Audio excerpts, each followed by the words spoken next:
ఏపీలో కూటమి ప్రభుత్వం ఏర్పడిన తర్వాత జరిగిన మొదటి కేబినెట్ భేటీ ముగిసింది.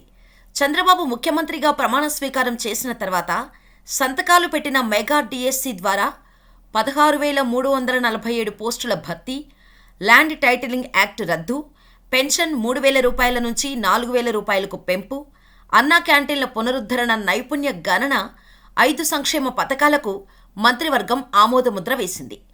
సీఎం చంద్రబాబు అధ్యక్షతన 3.5 గంటల పాటు సమావేశమైన మంత్రివర్గం రాష్ట్ర భవిష్యత్తును నిర్దేశించే కీలక నిర్ణయాలు తీసుకున్నారు.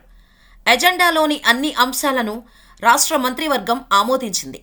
కేబినెట్ భేటీ అనంతరం రాజకీయ అంశాలపై మంత్రులకు సీఎం దిశానిర్దేశం చేశారు.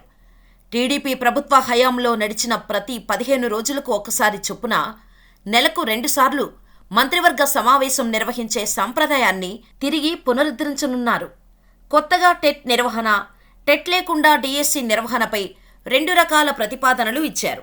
డిఎస్సి నిర్వహణ షెడ్యూల్ను అధికారులు కేబినెట్ ముందు ఉంచారు. జూలై 1 నుంచి డిఎస్సి ప్రక్రియ మొదలు కానుంది. పెన్షన్ల పెంపు అంశంపై మంత్రివర్గం చర్చించింది. వచ్చే జూలై 1వ తేదీ నుంచి 3,000 రూపాయల నుంచి 4,000కు పెంచిన పెన్షన్లు పంపిణీ చేయాలని నిర్ణయించింది. ఇచ్చిన హామీ మేరకు ఏప్రిల్ నుంచి ఉన్న పెన్షన్ బకాయిలు 3,000ను ప్రభుత్వం చెల్లించనుంది. వచ్చే నెలలో 65 లక్షల మంది పెన్షన్ లబ్ధిదారులు ఒకేసారి 7,000 అందుకోనున్నారు. అన్నా క్యాంటీన్ల పునరుద్ధరణ, నైపుణ్య గణన అంశాలకు మంత్రివర్గం ఆమోదించింది. వీటితో పాటు ఎన్నికల్లో ప్రధాన హామీలుగా ప్రకటించిన సూపర్ 6 పథకాల అమలు, అందుకు అనుగుణంగా బడ్జెట్ రూపకల్పనపైన మంత్రివర్గంలో చర్చించనున్నట్టు సమాచారం. అలాగే విజయవాడలోని వైఎస్ఆర్ హెల్త్ యూనివర్సిటీ పేరు ఎన్టీఆర్ వర్సిటీగా మార్పునకు కేబినెట్ ఆమోదం తెలిపింది. అంతేకాకుండా వివిధ శాఖల శ్వేతపత్రాల విడుదలకు సంబంధించి కేబినెట్ కీలక నిర్ణయం తీసుకుంది. శ్వేతపత్రాల విడుదలపై మంత్రివర్గ ఉపసంఘం ఏర్పాటు చేయాలని నిర్ణయం తీసుకుంది. 5 ఏళ్ల కాలంలో వైసీపీ ప్రభుత్వంలో ఆయా శాఖలో జరిగిన అవినీతి అక్రమాలు, ఆర్థిక అవకతవకలపై మంత్రివర్గ ఉపసంఘం అధ్యయనం చేయనుంది. మంత్రివర్గ ఉపసంఘంలో ఆర్థిక శాఖ మంత్రి పయ్యావుల కేశవ, నాదెండ్ల మనోహర్, హోంమంత్రి అనిత, రెవెన్యూ శాఖ మంత్రి అనగాని ఉండే అవకాశం కనిపిస్తోంది. మంత్రివర్గ ఉపసంఘం ఇచ్చే రిపోర్టు ఆధారంగా శ్వేతపత్రాలు విడుదల చేయనుంది. అలాగే పోలవరం ప్రాజెక్టు విషయంపై కేబినెట్లో చర్చ జరిగింది. పోలవరం ప్రాజెక్టును 5 ఏళ్లు వెనక్కి తీసుకెళ్లారని చంద్రబాబు ప్రస్తావించారు. గత ప్రభుత్వ హయాంలో డ్యామేజ్కు గురైన డయాఫ్రమ్ వాల్ నిర్మాణం ఏ విధంగా చేయాలనే దానిపై కేబినెట్లో చర్చ జరిగింది.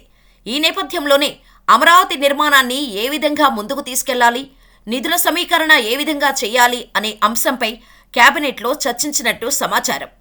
వివిధ కార్పొరేషన్ల పునరుద్ధరణ, వాటికి నిధుల సమీకరణ, పరిశ్రమలకు ప్రోత్సాహకాలు, ఆర్థిక రాజధానిగా విశాఖ అభివృద్ధి, ఎన్నికల్లో ప్రకటించిన బీసీలకు రక్షణ చట్టం హామీ అమలు, వివిధ కేసుల పరిష్కారానికి ఫాస్ట్ ట్రాక్ కోర్టుల ఏర్పాటు, నూతన విద్యా విధానం, ఉచిత ఇసుక వంటి కీలక అంశాలపై మంత్రివర్గం నిర్ణయం తీసుకున్నట్టు తెలుస్తోంది. తొలి మంత్రివర్గ సమావేశం కావటంతో వివిధ వర్గాలకు లబ్ధి చేకూరేలా పలు కీలక నిర్ణయాలు మంత్రివర్గం తీసుకుంది. కాగా 25 మంది సభ్యులున్న కేబినెట్లో 17 మంది కొత్తవారు, 8 మంది అనుభవజ్ఞులైన మంత్రులు ఉన్నారు.